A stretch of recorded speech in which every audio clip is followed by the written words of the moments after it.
Okay, we're going to go. Well, first off, good evening or afternoon, ladies. Uh, I'm going to touch on how to use a brush and palette knife on painting. These are palette knives. I've got a smaller one around here somewhere, but and I just wipe them clean.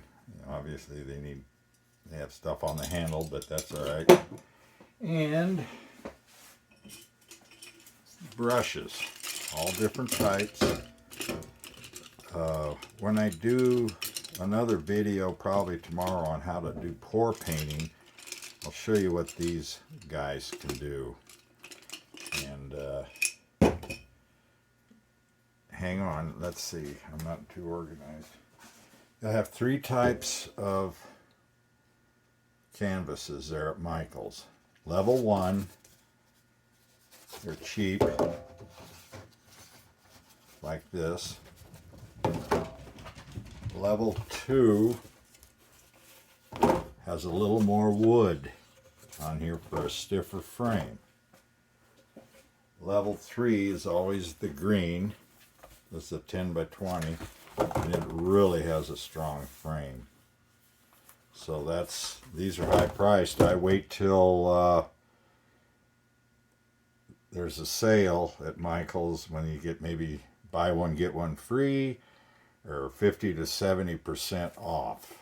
You'll need the Michael's app, and then you search out art supplies, canvases, that type of thing.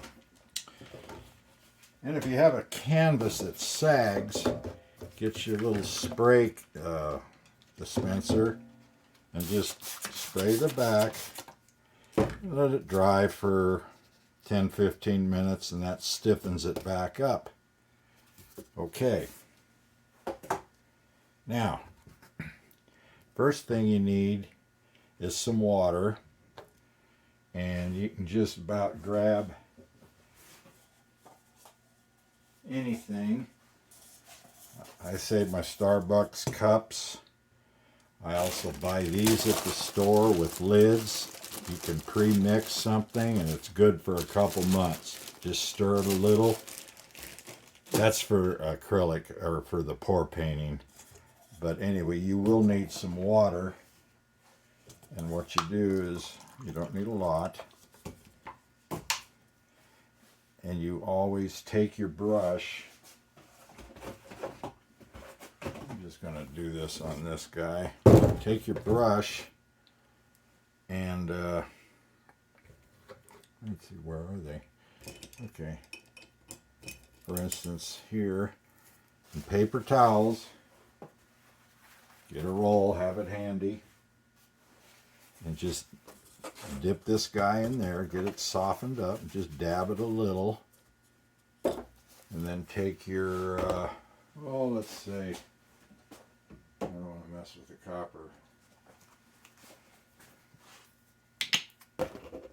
Put a little on. This is cadmium yellow medium hue. So once you get, just put a little on your brush, but don't have it too loaded. And then you can do your thing. Of course, I still have the plastic on here because I don't want to jack up the canvas. So when you're done with a particular color, just whirl it around. And this will be good for pre-cleaning. If you have several brushes, it's easier. And then when you're all done, you'll go up there, up to the kitchen or bathroom and wash them, and I'll tell you how to do that. So you have this, and you can use various colors in the same water. But when it gets too dark, dump it out. This is safe to dump down the drain, but you don't want to put any big globs of acrylic paint. It will screw up your plumbing system, but this won't. You'll be fine. Just run a bunch of water afterwards, and see, what else do we need to do. I'm going to show you what this guy does. First off, dampen it a little, or a lottle. Take this off, dry it out a little, and then you just go like this. I'm going to do it on a canvas. I'm not going to save this one.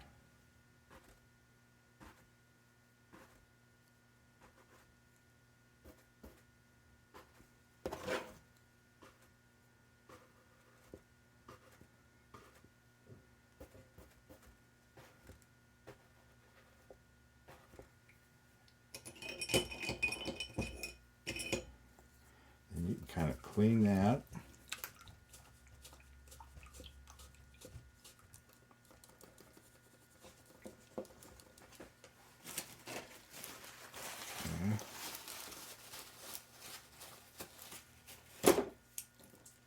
Oh man, that's wet. Hang on, hang on.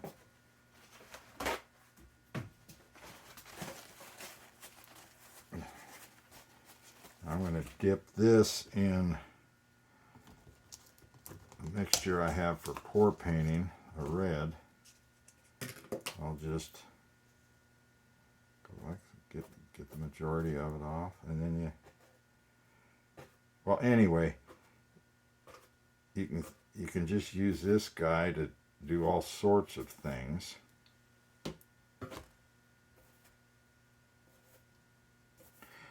You'll look around the house and you have a lot of tools you can use to paint. And of course, palette knives are cool because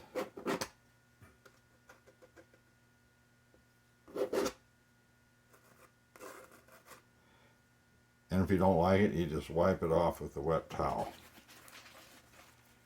on your canvas. I always keep these as clean as possible except for all the crap on it.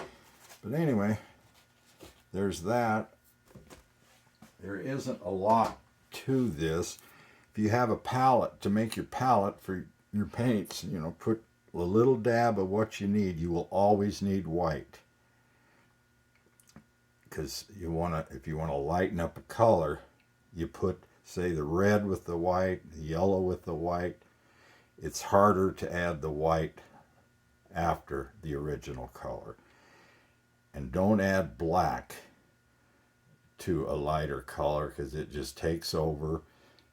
For instance, there's a color called burnt sienna and phthalo blue. That makes a beautiful black. A lot of colors make a black. You go online and research like a color wheel and stuff like that. So get your paper plate for your palette, and then you can mix it on the plate, or you can use anything, a piece of cardboard. Yeah. So if there's any questions, well, ask me. But now when you go upstairs, or obviously I'm in the bed in the basement, when you want to clean your brush, you I can't even find that other damn brush.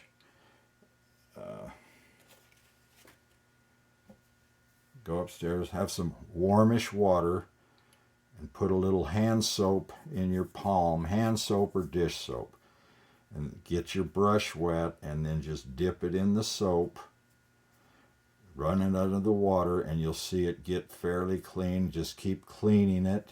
You can, and this small amount will not hurt your drain. So, and then just shake it, keep shaking, and set it somewhere so that the brushes are off the edge. Reshape them, and you're good to go. I keep them like this. You don't want them down, mashing on the bristles.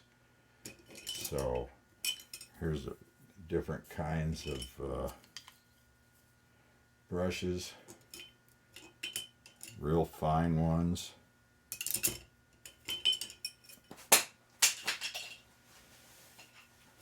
And I even use something like this once in a while. So I don't know what else to do. Then you just do your background first, obviously.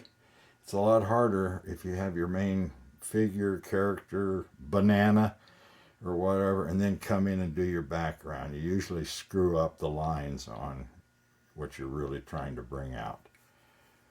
Okay, ladies, I hope that helps a little, and then I'll work on the paint pouring thing. We're going to go through everything on that, on how to mix it, what I use to mix it, where I get the supplies, and all that.